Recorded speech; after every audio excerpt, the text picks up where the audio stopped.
遠くの水平線の位置もちょっと曖昧でしたので、ここでしっかりと。こんにちは。風景スケッチを描きに先日海に行ってきました。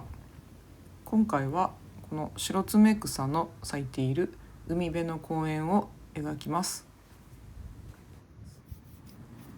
まず空を塗ります。セルリアンブルーに、少し違う色も混ぜながらこのように塗っていきます。次に、手前のグリーンですね。これはプルシャンブルーとイエローを混色して塗っています。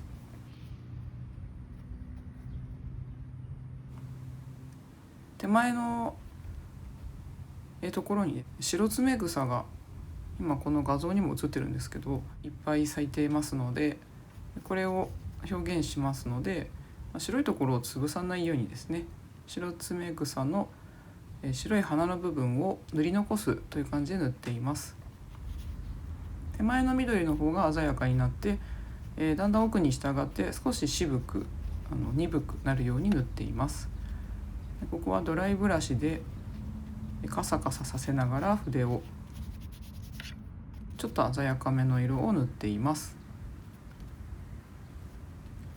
遠くのグリーンはイエローオーカーを少し混ぜたりすると鈍くなります。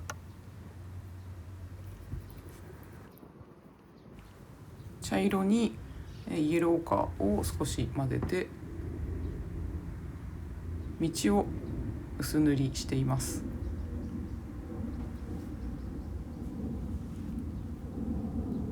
あまり鮮やかな色にしないで、ちょっとこのようにですね、渋めの色で道の色を塗っています。で、遠くの円形の木です。これはちょっと暗めの緑にしてこのようにドライブラシで塗っています。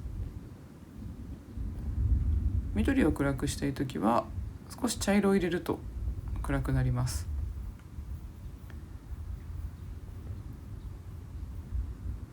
遠くに東屋がありまして、これの、後ろにある木をですねやっています。色はやはりプルシャンブルーとイエローなんですけど、ここにイエローオーカーや暗くしたいときは茶色を入れて塗ります。でこの色を手前のこの草のところにもですね影として塗ります。遠くに海が見えますので、青を少し暗くした色でこのように、波や光のイメージとしてですね、ちょっと白いところ開けながら塗ります。あと遠くの島ですね。これも緑を暗くした色ですね、茶色を入れた色で塗ります。ウルトラマリンとイエローを足すと暗い緑ができますので、ここはその色をね使っています。で今使っていた暗い緑をこの葉の、木の陰影にですね使います。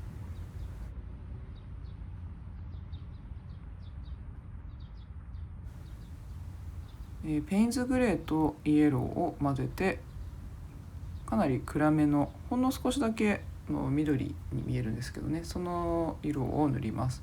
ちょっと赤もですね足しました。そうするとかなりほとんど黒に近いんですけれども、ペインズグレーとイエローを反応させてますので、ちょっと緑寄りの暗い色になりますね。でこれを遠くの茂みの陰影のところに塗ります。このようにドライブラシでですね筆を寝かせながら、塗ります。で上の方は明るいグリーンにしたいので黄色を足してですね、こんな風に明暗を表現します。そしたら東屋の影の部分ですね、このところを描いていきます。私が今使っているこの筆はホルベインの 3100H の12号の筆です。あまりお水が入らないのでこのように強く暗い色がですねできます。この色で、手前の、緑の部分にも影を入れていきます。で少し緑が弱いなと思ったらプルシャンブルーやイエローを足しています。ドライブラシがですねこのようにしやすい筆です。で白爪草を潰さないように気をつけながら、葉の陰影を加えていきます。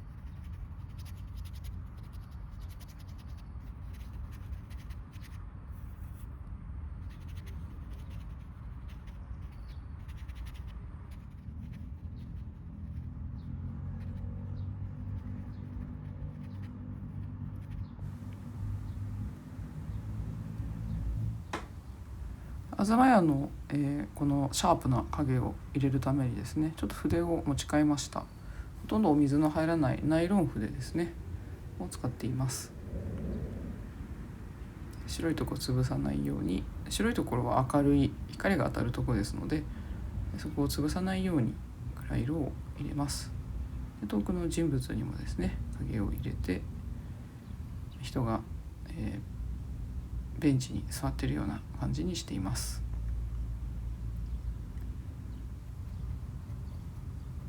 でここちょっと幹を潰しすぎてしまったので今リフトアウトでですね色を取りました。で暗い色を入れて幹の雰囲気を出していきます。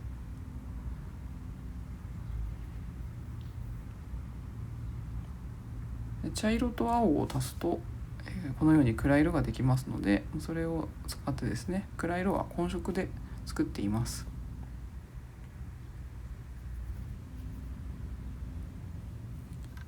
で雰囲気でですね木の茂みのね感じを出しました。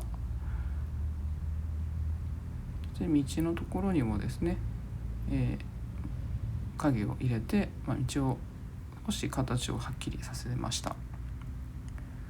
そしてまた遠くの島の方にですね影を入れます。東屋の屋根です。これは、黄色と青を足して、エメラルドグリーンという色ですねそれを作って塗っています。でこれは、ライトなんですね。ちょっとなんか木の古い電柱みたいに見えるんですけどもこれはライトです。フリーハンドで描いてみましたのでちょっとねこのちょっと形が不安定なんですけれどもこれをねできます。で遠くはちょっと薄めにして青を足して塗りました。でここでフェンスを塗りますね。でフェンスは東屋に使った色ですね青と黄色で作ったエメラルドグリーンというね色を、使っています。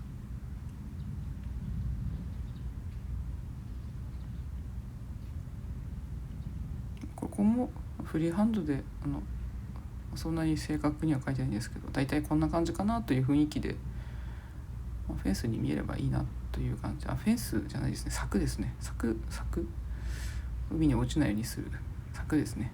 柵に見えればいいなという感じで書いています。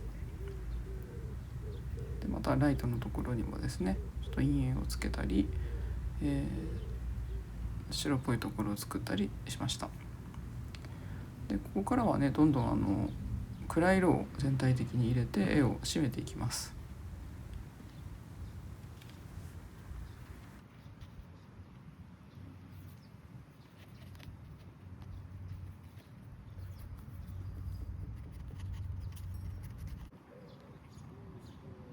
白爪草の表現の仕方ですが、マスキングを今回使わず絵の具のホワイトも使いませんのでこのように白いところをですねの周りを囲って丸く見えるようにしてお花の形にしていきます。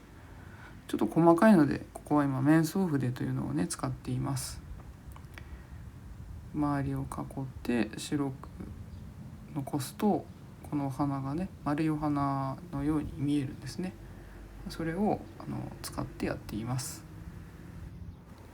白爪草がだいたいできましたら、ここから本格的に一番暗い色を全体に入れて、陰影を描いていきます。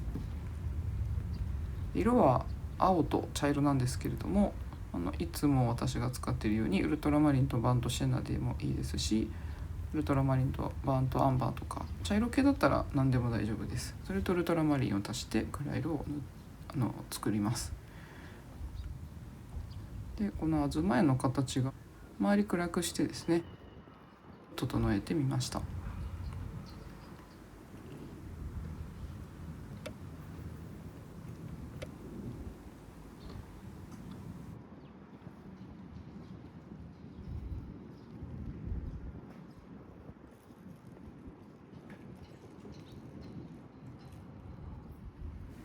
でこの柵の影もですねこの色で入れて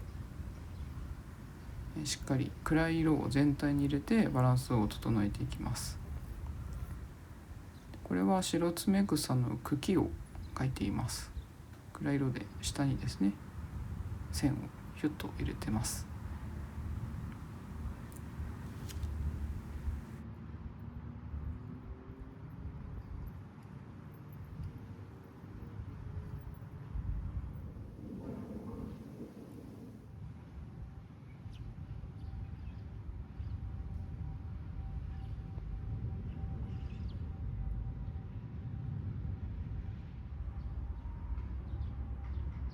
遠くの水平線の位置もちょっと曖昧でしたので、ここでしっかりと、ね、どこが水平線なのかってとこですね。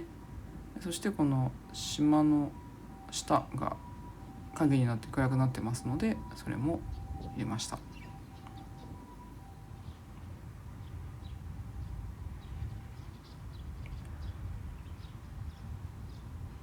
はい、ではこんな感じで完成にしたいと思います。風がすごく強くてですね、カメラがちょっと揺れてしまっているので見づらかったと思うんですけども、申し訳ないです。